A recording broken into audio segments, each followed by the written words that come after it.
Thanks for tuning in to Murder News, the true crime cult for the latest breaking news, murdery memes, TV reviews, podcast recommendations, and all things spooky. Happy Valentine's Day to our true crime cults. We're celebrating the holiday together, petting some baby goats, eating way too much chocolate, and sharing our favorite true crime love triangle stories. I'm television's Aurora Katie. And I'm your online murder friend, Angelina. Cults are no fun alone, so don't forget to like, comment, and subscribe, and tell all of your true crime friends to join the commune at patreon.com/murdernews. This is the Week in True Crime.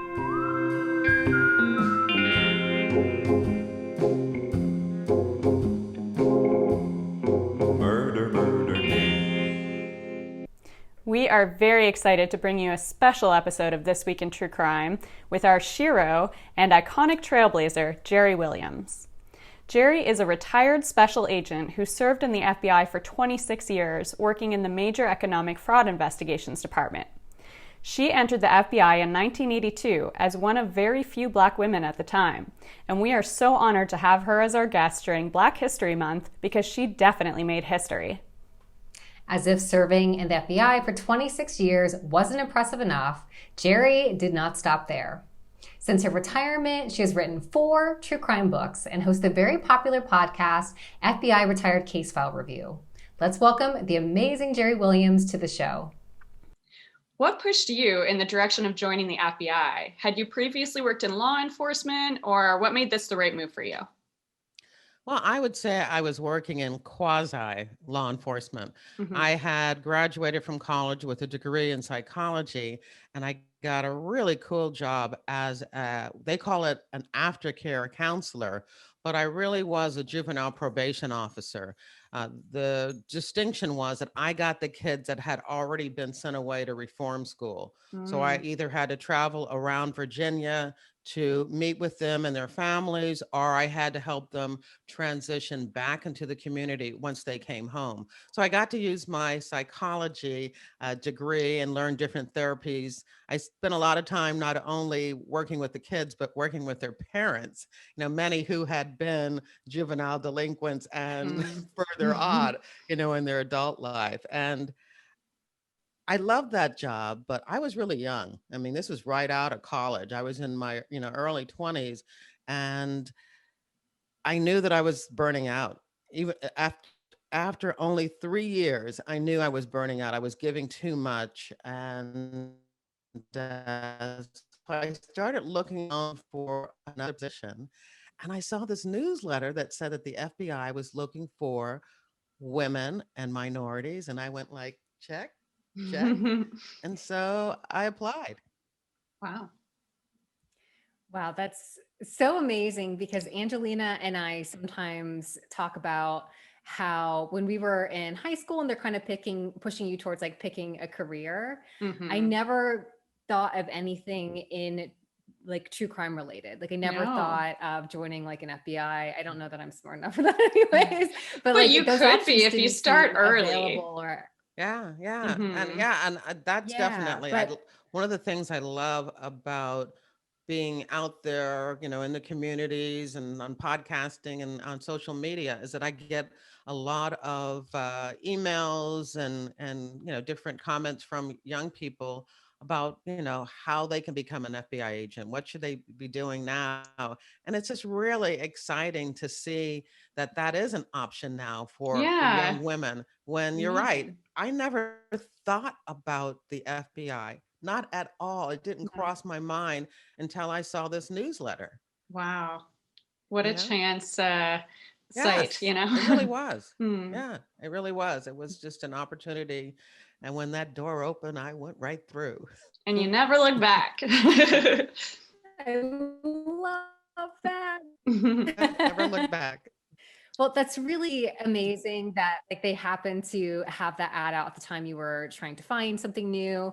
And right now it is Black History Month, and you clearly made history as one of the few Black women to join the FBI in the 80s. You've mentioned in other interviews in the past that only about 0.5% of special agents were Black women when you were recruited, and that the number has only gone up to 1% now. Yeah, that's just, it's too low. That's Mm, definitely not acceptable. So, mhm. what was the dynamic like for you being in a very white and very male dominated field? I have always been honest and have admitted that during the first 4 years of my career, there were some difficult moments.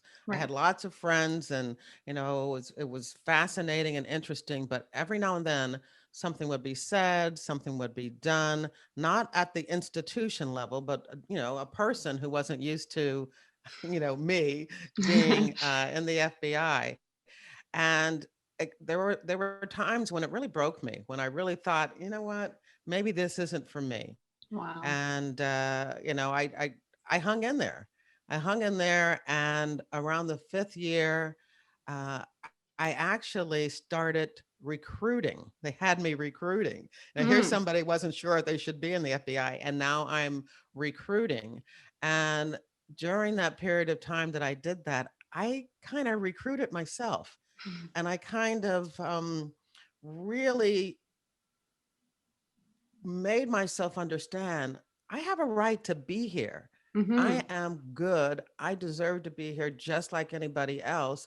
And I think that switch just really turned at that moment as I was trying to bring other people in. It really worked for me too. And after that point, I took off. I kicked ass. So, like, you were looking at the things that you would want in a new recruit, and you were noticing those characteristics all in yourself, kind of thing? Yeah, yeah, Oh, it's wow. it's like Dorothy, that it Yeah. was in there all the time. And Maybe I it's and I great they love that. tasked you with that so that you could realize that in Right, right. yourself. Yeah. And really, I can tell you this, that at the time that they did have me do it, it was just another thing that made me angry because Mm. I wanted to investigate. And now the fact that I was a Black female was being highlighted again because now they want to throw me out there and showcase me, to the public when I'm saying you're not utilizing me here, in the Mm. Right. investigative way. But Mhm. and I share that only because there's still, only 1% of Black women in the FBI. So I'm not sure if those moments, those individual moments, and again, this is not an institutional thing, but I Mhm. don't know if they're not still happening every now and then, you know, Mhm. Right. because people aren't necessarily used to, you know, working with a Black female. So. Yeah, well, it's difficult because every institution, of course, is made up of individuals, and those individuals all came from somewhere. And if a lot of them come from smaller towns or different experiences, then unfortunately they come with a bit of an ignorant perspective sometimes. But it's hard to eliminate that on an institutional level when again, each person is their own human. So that's rough to deal Yeah, with. yeah. Surely it's not Yeah, an that's so issue. that's so true. Yeah.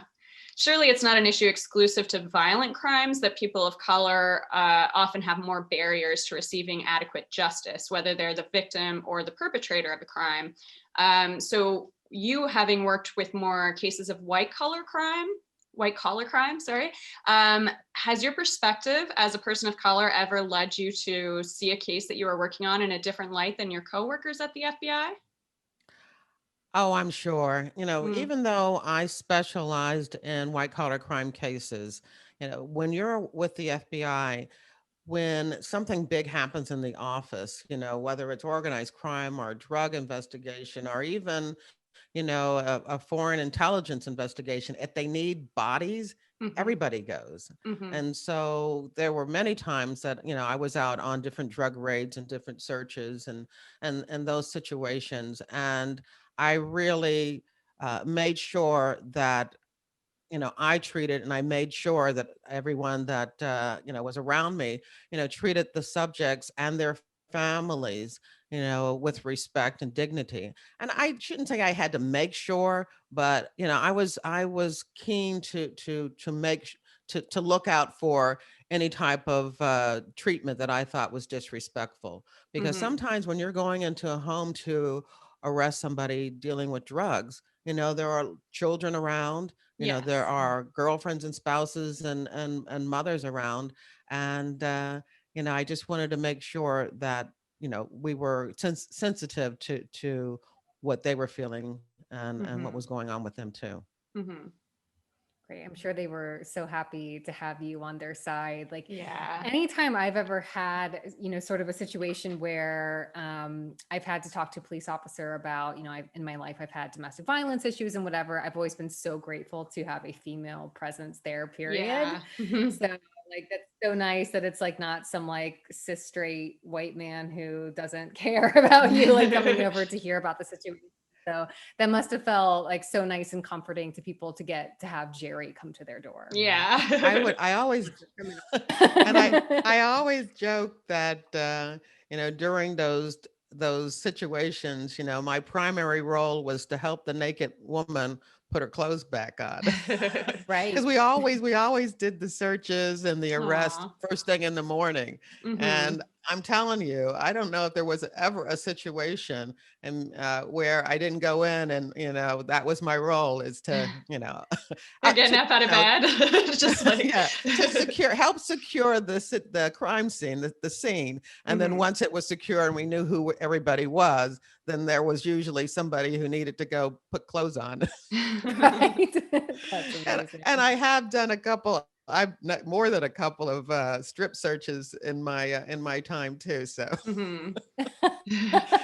yeah, That's I'm sure amazing. those women were very, very happy to see me. Yeah, it Oh, makes it a little less awkward. yeah, a little Well, bit. not for them, maybe, not necessarily for me. No, that's true. That's a very good point. Uh,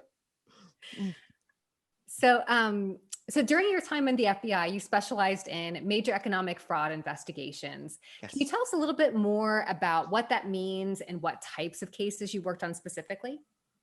Yeah. So I thought they were fascinating. I'm always fascinated by the ways that people try to steal and take other people's money. And Mhm. so the type of cases I worked were Ponzi schemes. I had a Mm. really major case that was about $350 million. It actually made it to American Greed. So late at night, if you're ever watching reruns of American Greed, you might see me. Wow. Look out for Jerri. Yeah, I also did advance fee fraud, and that's where somebody desperate looking for loans and money, maybe to keep their business afloat, will go to a loan broker, and he'll Mm. ask for an advance fee in order to do his best effort to get you a loan. And we all know that once he gets the money, nothing happens. You've just been Yeah. victimized again. Mhm. And the other one, big case that I did was a business to business telemarketing fraud, where Oh. this company would call different businesses and try to compromise the procurement officer and get to a point where they're going to look the other way for overbilling or invoices for items that were never sent. And that was really successful. We ended up doing 16 searches in a 2-day period and had multiple subjects that went to jail, and it was very successful. It was a group 2 undercover case. So those are type of Wow. things that I did. So there were major multi-million-dollar investigations, and I The loved most it. I maddening loved it. because like they're Yeah, taking yeah. so much. Yeah. Yeah, And people the always talk process. about violent crime, and of course, violent Right. crime is very important, very serious, and Yeah. most of true crime is Right. dedicated to violent crime. Mhm. I like to Go ahead. say that with a gun, they can steal hundreds, but with a lie, they can steal millions. Because think Yeah. about it, somebody puts a gun to your head and asks you for all of your money. At the most, if you may have a couple of hundred in there, probably You're not was carrying me. millions on your Yeah, person. Like, yeah. But con artists, scam artists, mm, they can take millions. And there's lots of people around the world that can attest to, their bank accounts being drained, their life savings being drained Right. because they fell for, a con artist, yeah. defrauding them, telling them a lie. One of the things I love the most about you is how you constantly reinvent yourself, which is so amazing. You've written 4 books, which are super wonderful. Definitely go check them out. And your book, FBI Myths and Misconceptions, is very clever and funny book which rates the accuracy of the depiction of FBI agents in the media, like TV shows and books. You've also written 2 crime fiction books, Pay to Play and Greedy Givers, and a book of word search puzzles for FBI related things. Yes. So what inspired you to become a writer, and what is your writing process like? Well, I was a big reader. I've always been a big reader. Uh, I'm now into audiobooks because I find that I can get more, more, and I consider it reading. But I Mm-hmm. used to just sit down with a book all the time, and I've always wanted to write. And I knew I wanted to write when I was in the FBI, and I was always looking for, the perfect case. And Pay to Play, my first book, I actually took someone else's case. 2 very attractive female agents were investigating corruption in the Philadelphia strip club industry and the Mm. stories they had to tell. So I fictionalized that. And then The Greedy Givers is the case that I mentioned, the $350 million Ponzi scheme that I worked, that I fictionalized and turned into a book. So I always wanted to write a book. I knew that that was something that was a goal for me. So I'm excited that I was able to actually do it because it's hard work. Mm-hmm. Yeah, it I really can is. imagine. Like, Even how though you're did you sit down? fictionalizing, lots of Yeah, research. Yeah. Well, like, I think I can tell you that writing FBI myths and misconceptions, and then the word search book was, I wouldn't say that was hard. I enjoyed that, and it was research, and it was I'm used to putting things together.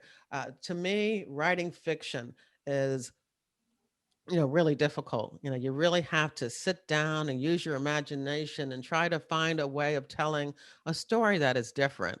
Mhm. And I'm trying to write the 3rd book in the series. This is that my crime novels are a trilogy, and I've been working on this 3rd book for over a year and a half. Mhm. Just trying to find the time to sit down and let my mind just flow and let the story come out. And every time I turn around, I'm picking up another project and just, Yeah. like, stop it, finish this. Mm. Yeah, I Yeah. really enjoyed FBI myths and misconceptions. I love particularly your scale of rating the accuracy of an FBI show or book by how much you want to throw your shoe while watching or reading. For those of us that want to see a really good depiction of how the FBI really works, do you have a favorite TV show or movie? Oh, I have several. Of course, I love Mindhunter. And Yeah. people would think, well, that's strange. But the reason I loved it so much is in the serial killer genre, because there's books and TV shows and movies about serial killers, it has changed into something that is not real. And we can blame that on Silence of the Lamb, Right. that the FBI profiler is the one that's out there investigating the case and chasing down the serial killer, and the profiler is really a consultant that's looking over the files, helping the actual investigators, the actual case agents, try to solve what would be an unsolvable case. And so Hmm. that's the way it is in the entertainment media. Mindhunter, I was thinking when the show was coming out, how are they going to do this? And they kept it real, yeah. where the characters in Mindhunter are profilers, and they'll go out and they'll maybe interview the different serial killers, trying to develop a profiler that will help them later identify other people that are committing murders. They're working with local police departments and training them, and they're acting as consultants, such as in the Atlanta child murders. They went down there to act as consultants to Hmm. help the task force and the case agent. So I love the show. I love the dynamics between the characters. I love they're taking us home to their family lives, Yes. and then the relationship with management. All of it seems so real. So I love that show, and I'm so sad that I right now it's know. not I coming wish it could back. continue. It was so I good. know. Mm. I also And like The Looming Tower, which was on Hulu. I don't Okay. know if you saw that, but that was the true story of, it was fictionalized. So whenever you say it's a true story and you say it's fictionalized, remember a lot of it in there is not sure. Yeah. accurate and not Right. true. But The Looming Tower was the story of 9/11 and how the FBI and the CIA miscommunication and could have been able to know and detect what was going on. That's wonderful. Wow. And then the other one is The Informant. It's a strange movie that starred Matt Damon, and he Mm. was an informant in a white collar crime case.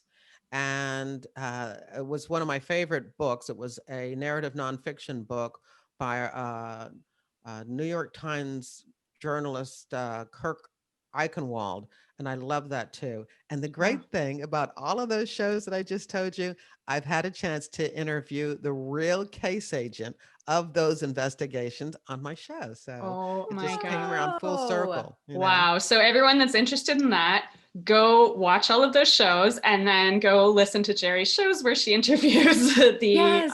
oh, that's so amazing. Yes. So we've already kind of mentioned your podcast, which is FBI Retired Case File Review, which features a different true crime case through the lens of an expert who helps work the case, Yes. Or at least someone in law enforcement who is very familiar with the case. I know sometimes you just Yeah, talk it's to them about, always like, an their favorite FBI cases agent. and I such. only interview FBI agents. Mhm. Right. And how did you come up with the idea to start your podcast? And how do you find so many amazing guests? So I came up with the idea. Again, I wanted to do a podcast to bring people to my books. Mhm. And I am a former spokesperson. I was the spokesperson for the Philadelphia office for 5 years. I did that full time. So I was the person going on TV talking about, what the FBI was doing. I was also, interviewed by reporters locally and nationally about things that were happening in Philadelphia. So I was used to being behind the mic.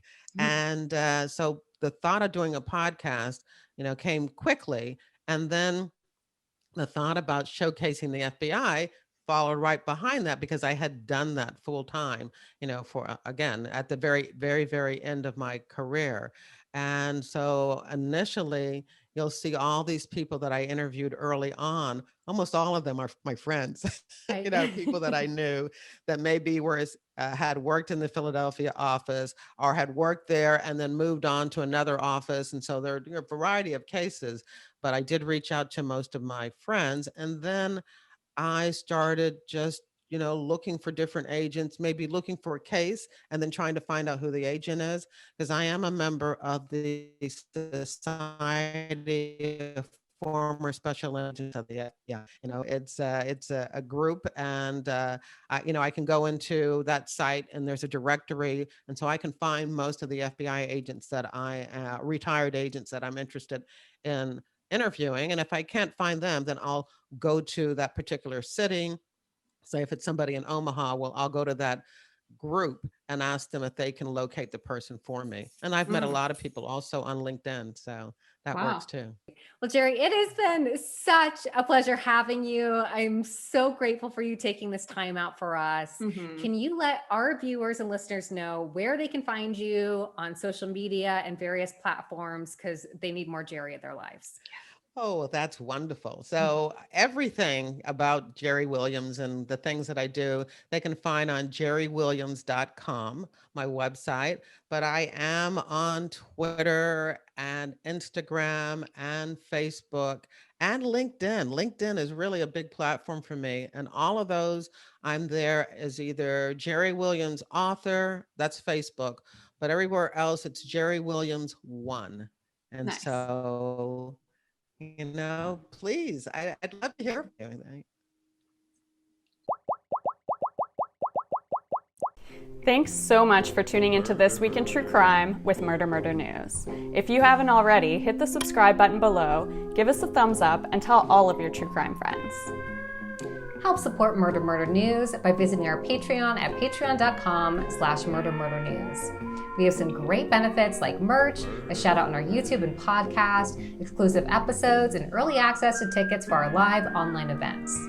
Your support helps us feed the MMN goats, add to our community wig wall, and help support our amazing writers that keep you up to date with the latest breaking news every day on murdermurder.news. And don't forget to follow us on Instagram, Twitter, Facebook, and TikTok. See you next week.